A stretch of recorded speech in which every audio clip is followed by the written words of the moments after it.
Your first fight week as champion.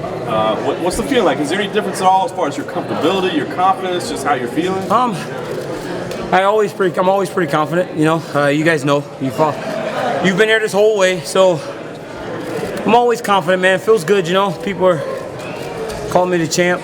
I don't want that to ever change. Nice. What about the matchup itself? You know, people are obviously breaking it down to the size difference between you two guys and talking about the wrestling.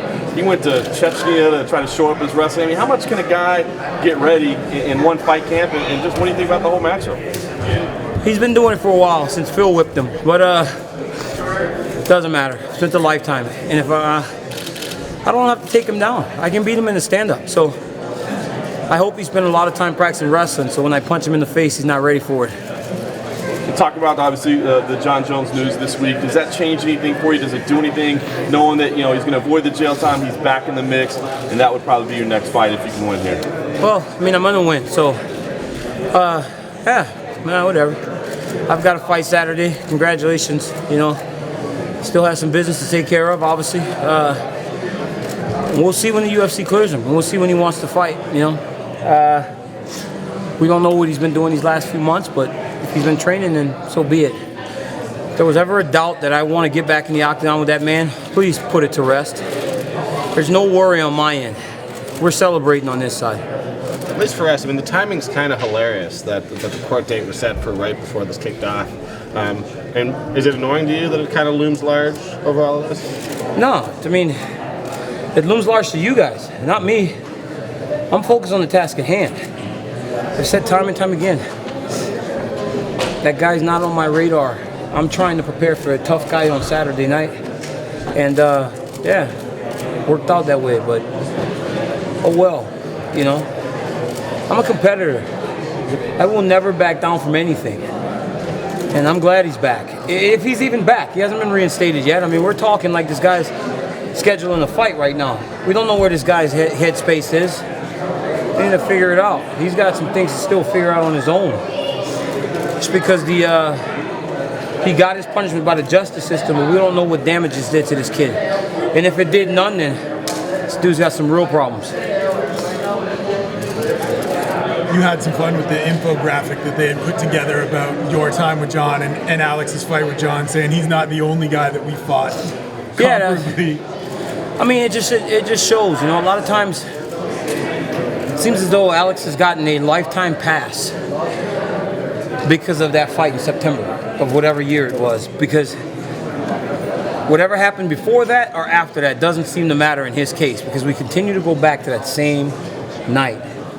And for the guy to put DC and Alex have only had one common opponent makes no sense. Alex just fought Anthony.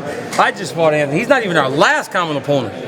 You know, it's like, what the hell? But that's the extent that people go to try and prove a point and discredit me. A lot of people want to discredit me. I've done nothing. I've done nothing but show up and fight, go to work inside the octagon, outside the octagon, and do things right. But people want to discredit me and talk about me. I've done nothing wrong. You get any sense of why that would be? I have no idea. Some people just don't like you. And maybe I'm just a person that's easy to dislike, but I don't get it. But whatever. I don't care. I'll continue to do what I do. Does it drive you at all, that? Like, yeah, it's motivation. Thank you. If you're an Alexander Gustafsson fan, and you're one of those people that continuously got on my Instagram and wrote me horrible comments and talked about my children and my family and me, all you did was motivate me, and you made it worse for your guy. So in the future, if you're a fan of one of my opponents, stay off my shit, because you're just going to make it worse on them. Ask Rashad what Rashad the analyst would say of where Rashad the fighter's at. What's DC the analyst think of where DC the fighter's at? If I was breaking down a Daniel Cormier fight, I would say it's a guy that can wrestle, a guy that likes to put a lot of pressure on his opponents. I've got efficient striking. It's sufficient. It manages to get me through the fights, and if I can knock people out too. I'm realistic with myself. I know that I'm not a striker, but if you throw me in some boxing gloves with anyone else, I'm pretty damn good in there too. I'll stand and box anyone. So I'd say DC's in his prime, and he's exactly where he's supposed to be. Yeah, you talk about people kind of wanting to discredit you a little bit. 6 years in, got that shining gold belt. Had one from Strike Force. Yeah, Had two on the regional circuit. Yeah, it's very hard to comprehend how it's like you discredit a guy who started doing this when he was almost 31 years old.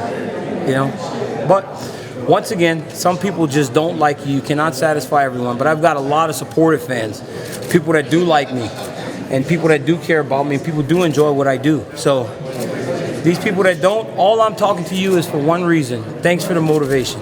Do you feel like your ability to take a punch is sort of underrated? Because just watching Anthony fight Jimmy Manua, I mean, you're really the only guy who's managed to take a clean shot from him and survive. I can take a punch. I learned that very early when Rocco kicked me in the face about a month into my career. And then Kane kicked me in the face. It was no easy way for me. Those guys beat me up. And then I took some shots, but I learned very quickly that I better learn to defend that shit or I'm going to be in a lot of trouble. You seem to have a lot of Swedish fans too. What do you want to say to them? Swedish fans, thank you. I know it's very difficult to root against your guy, and you know what? No hard feelings, because they're very respectful. They write on my Instagram in Swedish like I'm supposed to understand it. I just take it as compliments. So they're bad mouthing me. Put it in English so I can understand. All right, thanks guys. All right, guys, thank you.